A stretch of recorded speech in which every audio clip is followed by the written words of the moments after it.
I really think that this could be your favorite feature of the Oticon Companion App. Hey guys, Cliff Olson, Doctor of Audiology and founder of Applied Hearing Solutions in Phoenix, Arizona, and in this video, I'm doing an updated tutorial of the Oticon Companion App, including the new Auracast Assistant feature. Version 1.0 of the Oticon Companion App was initially released back in February of 2023, and it ended up replacing the Oticon ON App that was released over a decade ago. However, over the years, there have been several updates to the Oticon Companion App to fix some bugs that they had inside of the app, as well as add new features. On October 27th, 2025, Oticon released version 1.6, which added the Auracast broadcast support feature. And on April 27th, 2026, Oticon released version 1.7.1, which had a bunch of stability improvements and bug fixes. This version of the app is compatible with most newer versions of Oticon hearing aids, but not all of their hearing aids use all of the features. Now, in this particular tutorial, I am going to be using the Oticon Intent hearing aids, which does give me full access to all of the features available inside of this version of the app. But before I get into this tutorial, do me a huge favor and click the like button. It really helps out the channel. And if you are not yet subscribed to the channel with notifications turned on,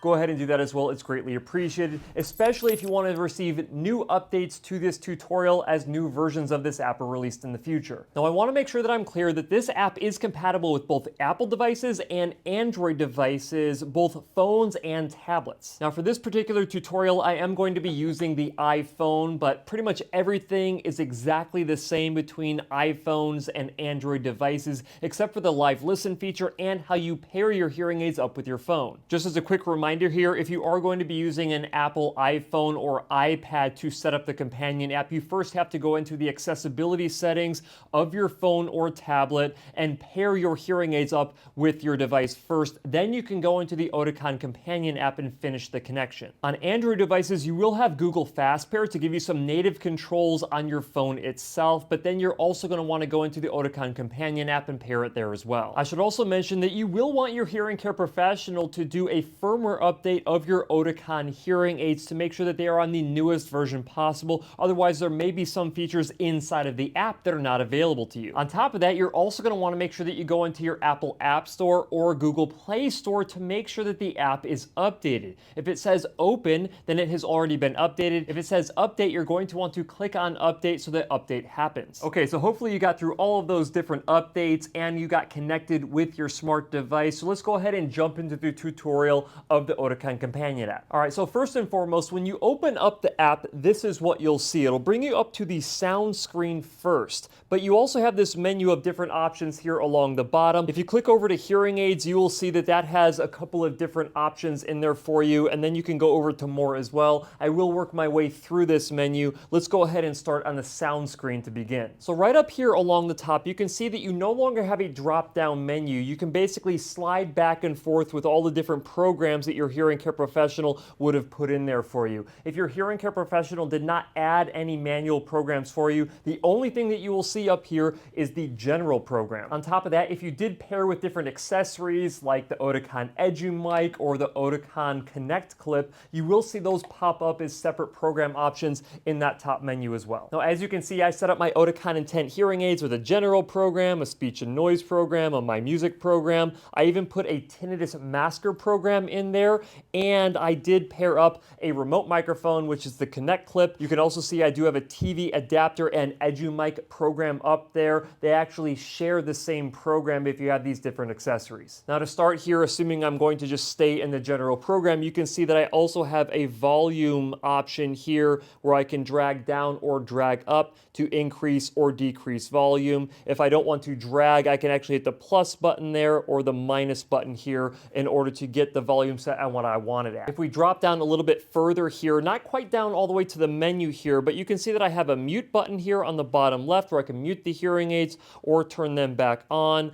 Right next to that, I have a way to split the left and right hearing aids. So if I want to increase one and decrease the other, I can do that. There's not a whole lot of utility with doing that unless you have someone really noisy on your right-hand side or your left-hand side and you want to increase or decrease the volume accordingly. But your hearing care professional can review the reasons why you may or may not want to do that with you. Then you can combine those back together if you want to adjust both hearing aids up and down in volume at the same time. You then have an equalizer setting here. So if you want to either decrease your lows, increase your mids, increase your highs, whatever you want to do, you can make adjustments on that. Now, it's a good rule of thumb to know that once you make this adjustment, if you do not hit restore default, it will hold on those adjustments. So if I close this down, if I switch to a different program by tapping on, let's say, speech and noise on the top there, and I go back to general, what you'll see here is that that is lit up, which means that there are modified equalizer settings in there that I made. So if you do not want those equalizer settings to be permanent, you have to go in and click on restore default, which gives you a flat line there, which are basically the settings that your hearing care professional set you up with originally. Okay, let's go ahead and close that out. Let's keep moving here. So the next button you see there is called Speech Booster. Now, if you want to turn on Speech Booster, the intent of that is to increase speech and decrease background noise. I don't notice a whole lot of difference when I click that on, but if you don't want it to show you this screen again, you can actually tap that, make a check mark. Then when you exit out of that, what'll happen here is that you can actually toggle that off and toggle it back on without you having to go in and do another button click. It just makes it a lot easier to toggle it on and toggle it off. But over here to the far right, you'll see a triple dot menu. We can click on the triple dot menu and that opens up a variety of other settings as well. You can see that we already handled the mute, the merge sliders and unmerged sliders button, the sound equalizer, and the speech booster. But we also have a streaming equalizer. So if you're streaming audio from your smart device into your hearing aids, you can augment the sound quality of that as well by increasing or decreasing your lows, mids, and highs. Keep in mind that those also hold inside of here, so if you want to reset that, you'll go ahead and click on Restore Default there. If you make an adjustment and you do not hit on Restore Default, you will see that that streaming equalizer holds that setting as well. So for the purpose of this tutorial, I'm going to go ahead and click on Restore Default and we're ready to go. Now, something that you will see on an iPhone but you will not see on an Android device is this remote microphone option. So when you click on that remote microphone option, it basically turns your iPhone into a remote microphone where you can set this closer to the person that you want to hear, even if you're in a noisy place, that will stream audio directly into your ears. I do not find that feature to be as good as if you're going to be using a Oticon Connect clip or an Edu mic, but it is something that can get you by if you're in a tough situation and you do not have one of those accessories. Now, the reason why it is not activating in this tutorial is because I'm recording the screen here and it will not activate when I'm doing so. But now that you know how that works, I'm going to go ahead and click out of that. And the last thing that I'm going to show you in this particular screen is the Auracast broadcast button. So I'm going to go ahead and click on that. And this actually shows you any available Auracast broadcasts in your area. Now, I do have an Auracast transmitter inside of my recording studio here, and you can see there that I have it locked with a password. So when I actually click on that broadcast, you can see that it will join the broadcast. And if I had not connected to it before, it would prompt you for a password where you can actually enter in that password and then it will allow you to connect. But now you can see that we are streaming an Auracast broadcast signal into my Oticon Intent hearing aids. And if I want to, I can increase or decrease the volume of that stream. I can mute that broadcast entirely if I'm trying to have a conversation with somebody. I can activate it back again by clicking the mute broadcast button again. And you can see here that I also have a separate streaming equalizer for an Auracast broadcast signal. Now, keep in mind that a lot of these streaming settings can be augmented by your hearing care professional in their professional programming software as well. So make sure that your hearing care professional sets it up for you the way that you initially like it, and then you can modify it through here additionally. But when you're done with that broadcast, you can actually click on disconnect here. It will bring up this screen that will ask you if you want to access a different broadcast from the broadcast list. If you do not, then you basically just click on close. All right, so now we are no longer broadcasting any Auracast into my hearing aids, and I am just back on the regular general program. Now, another thing that I should mention is that if I make a volume control adjustment here and then I switch over to a different program, you can see that that different program, my speech and noise program, does not have a volume modification made to it. But that if I switch back to the general program here, you can see that it went from the +2 that I had it set on down back to 0, which is the default setting. Now there is a setting that I'll show you here in a minute inside of the app that can actually hold that setting at a +2 or whatever you adjust it to, even if you switch back and forth between different programs. Now there's a couple other things I want to show you in the programs up here. So as you know, if you switch over to the speech and noise program, that program can be set up completely differently by your hearing care professional. Same thing with the My Music program. Now keep in mind that if you go into that My Music program, that is originally intended for live music in your area. If you want to switch into that program when you're streaming music as well, you can do that and it will augment your streaming settings. Again, this is all stuff that should be set up by your hearing care professional and explained by your hearing care professional based on how they set it up for you. Now next to that, I do have our tinnitus masker program, and the thing that's unique about this particular program is I can adjust the masking sound. So if I want to decrease the volume of that masker, I think I have it set to ocean waves that modulate up and down. But if I also want to augment my surrounding volume, I can do that by switching over to surroundings here. So that separately adjusts the microphones of the hearing aids versus the sound of the masker. So if you want to modify that, you can go ahead and modify that in here as well. All right, so the next thing that I have on here is the TV adapter and EduMic program. Now keep in mind that the TV adapter from Oticon and the EduMic from Oticon share the same program setting here. So the EduMic is essentially intended for classrooms, but it also has a couple other additional features if you want to route audio into this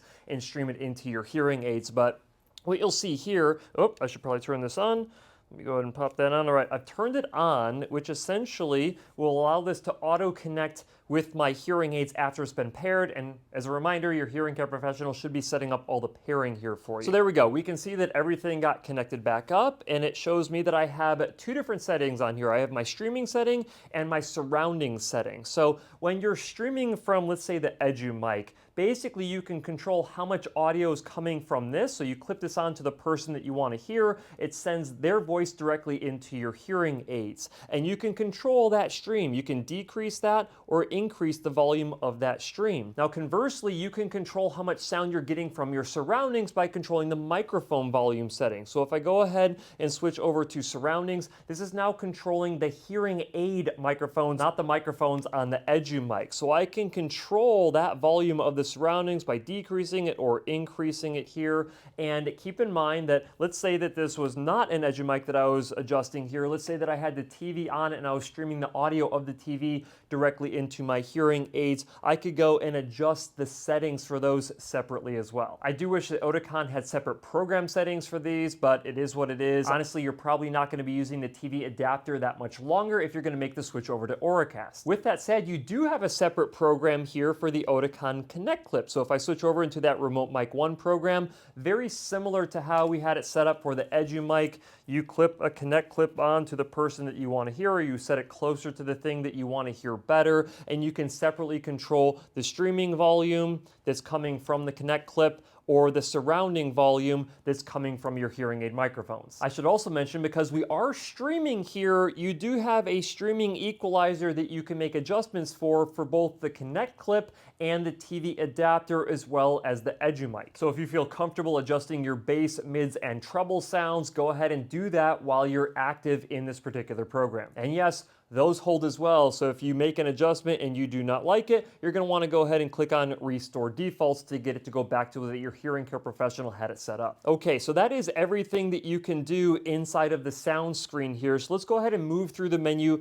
and go into our Hearing Aids tab. Now inside of the Hearing Aids tab here, you can see how much battery life you have left in your Oticon hearing aids. You have your Find My Hearing Aid feature. Now keep in mind that you're going to want to make sure that you activate location services when you're using an Apple device. It will actually prompt you for this. So when it prompts you, just go ahead and go through the motions and click on Always when it comes to your location settings. Okay, so now that we're inside the Find My Hearing Aid feature, you can see that both of my hearing aids are shown there on the screen, and it's basically showing the last known connection that they had with my smart device that I'm paired up with. So as you can see, they're both sitting right here in front of me in my recording studio, and that has the address of the recording studio here. here. And it shows that I'm near or very near to my hearing aids, and yes, they are within about 2 feet of my phone. And it does show that they were last seen right now. So if they were last seen like yesterday, it would show me what the location of those hearing aids were. So let's just say that I left them in my recording studio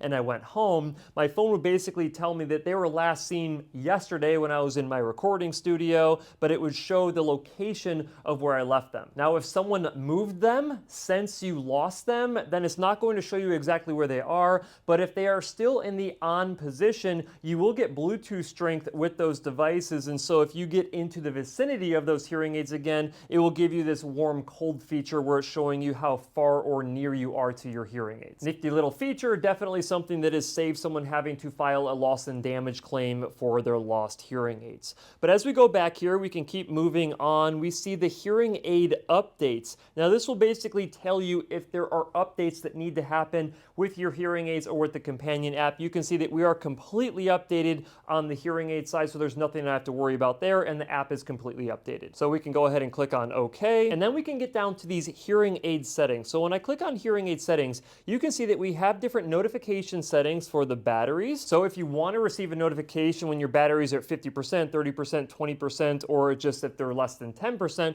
you can indicate what you want them to notify you at, or you can turn all of them off if you want to. Then we can go back, we can see that we have the hearing aid details. This will basically just say what the firmware version is of the hearing aids, what the serial numbers of your devices are, and what make and model you have. It also gives you your tap control options if you want to activate or deactivate the tap control for call handling, and keep in mind that the tap controls can also be activated or deactivated by your hearing care professional inside of the professional software. Now remember how I was explaining earlier when you switch back and forth between your different manual programs, if you had made volume adjustments on those programs, you can either have it remember those volume adjustments or it can reset those volume adjustments for you. And this is where you activate and deactivate that. So if you want it to remember your volume settings, you go ahead and activate that. You want it to light up green. Now, anytime I make a volume change inside of a program and I leave that program and go back, it will remember whatever adjustment I made to it originally. If you do not want that to happen and you want it to reset every time you switch in and out of a program, make sure that you toggle that off. All right, so that's all you can do from this screen here. This is basically everything from the hearing aids tab. Let's move on to the last menu option here, which is more. All right, so under this more benefits tab, we have hearing fitness, remote care, help and support, and a couple other things here at the bottom. I'm gonna go through all of them right now for you. So under the hearing fitness tab, you go into that one, and this actually tracks your wear time throughout the course of the day. Most people should be wearing their hearing aids for 8 hours or more per day for full adaptation and full benefit. Now, you can actually set up whatever your goals are here. So if I go down to change goal, you can see that I have a goal set inside of my app here for 10 hours a day, and then it basically tracks me to see if I am actually wearing my hearing aids for that amount of time. So let's say that I do want to increase my goal wear time. As I get more used to wearing my hearing aids, I want to increase my wear time. So I'm going to go ahead and switch it from 10 to 12. I'm going to click on confirm goal, and now it's tracking me relative to that goal that I had adjusted for. Once I'm happy with what my goal is, I'm going to go ahead and hit the back button. It tells me what percentage of time I've worn my hearing aids for throughout the course of the day. Since I just started this tutorial about 47 minutes ago, I've been wearing the hearing aids for a total of 7% of my total goal time. All right, so that's it for hearing fitness. Let's go ahead and hit back. We also have a remote care option. Now, I'm not going to set this up during this particular part of the tutorial. This is something that your hearing care professional should be doing with you inside of their office during your fitting process, but you need to create an account to do remote care with your hearing care professional. So if you want them to be able to make remote adjustments on the programming of your hearing aids and have a remote session with you, you're going to want to make sure that you click on create an account. Now, if you've already had an account with Oticon, you can click on sign in instead. You can basically log into your account and then you can do remote care. Now, if I do not yet have an account, I can click on create an account. I'm going to go ahead and type in my email here. It is very important that the email that you use to create an account is the same email that your hearing care professional has, because they need to enter that into the remote care section of their programming software in order to connect with your hearing aids. All right, there we go. I did have an account already, but I am now signed in. in so I can do a remote care session. I'm going to go ahead and click on continue. And there you go. So once you get an account set up and you log into your account on the Oticon Companion app, you will see Go to Visit on this remote care screen. Now, once you click on Go to Visit, what that will do is you'll have to agree to some permissions here. You're going to want to allow access for the camera and for the microphone. So I've already given those permissions inside of the app here, and now I'm in my waiting room. Now, you do have to have a scheduled appointment with your hearing care professional because they're actually making live adjustments on the programming of your hearing aids. But let's just say that on 2 o'clock on a Tuesday, you go ahead and log in, your hearing care professional is going to log in on their end, they will appear, and then they will be able to tap into the programming of your hearing aids. Now, keep in mind that they will see you and you will see them, so make sure that you put on a shirt for that. And then once they're done with the remote care session, it will kick you back to this particular screen right here. And then what I usually recommend is that if they made some adjustments on the programming of your hearing aids, that you completely close out of the app and go back into the app, and that will make sure that all of those settings are uploaded into the app as well. Okay, so now that we're done with remote care, let's go down to help and support. And so this has some different troubleshooting things. If you're running into issues with your hearing aids, that can be helpful. If you can't figure out the issue, call your hearing care professional. They can walk you through that as well. If you want to contact Oticon customer support, you can do that through the app here by writing them an email. And then if you want to go into the instructions for use, it will take you over to a separate website that will give you essentially the user manual for the Oticon Companion app. That's all you can do inside of the help and support section here. If we go down, you see the My Profile option. So this allows you to do or toggle off and toggle on a couple of different things here. So you have your anonymous usage data. I'm not paranoid about Oticon having my usage data of my hearing aids and my companion app. If they can use that to give me better benefit with updates that they have in the future, I say by all means, but if you're a little paranoid about that, go ahead and toggle that off.